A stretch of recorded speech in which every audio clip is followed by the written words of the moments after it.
दक्षिण विधानसभा मतदारसंघामध्ये आज ऋतुराज दादांना मोठ्या मताधिक्यानं विजयी होणार हे भाजपच्या कार्यकर्त्यांना दिसून आलं. त्यामुळे त्यांची चिडचिड व्हायला लागली. ॲक्च्युली मोरेवाडीतला प्रकार जर बघितला तर एकदम सकाळपासून 3 वाजेपर्यंत शांततेत 60% मतदान झालं होतं. कुठलाही वादविवाद नव्हता. मतदार शांततेत मतदान पार पाडत होतं.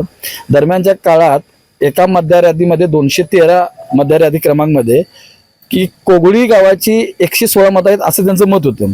खरी कोगळी गावाची जी लोक आहेत ती 20 वर्षापासून मोरेवाडीमध्ये रहिवाशी होते आणि आता दरम्यानच्या 5 वर्षाच्या पिरियडमध्ये ती कोगणुळीमध्ये गेलेत.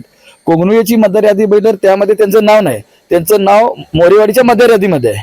तर भारतीय संविधानाप्रमाणे लोकशाहीमध्ये ज्या मतदार यादीमध्ये नाव आहे त्या मतदार यादीमध्ये त्याला मतदान करायचा हक्क हा भारतीय संविधानाने दिलेला आहे.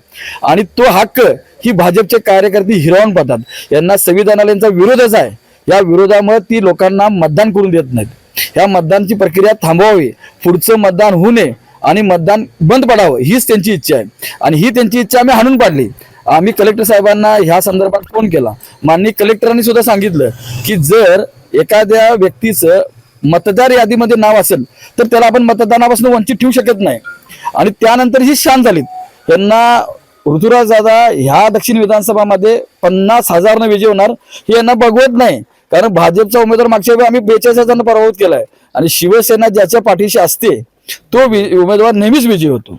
स्पेशियस, लक्झुरियस, सगळं मिळेल अगदी मनासारखं.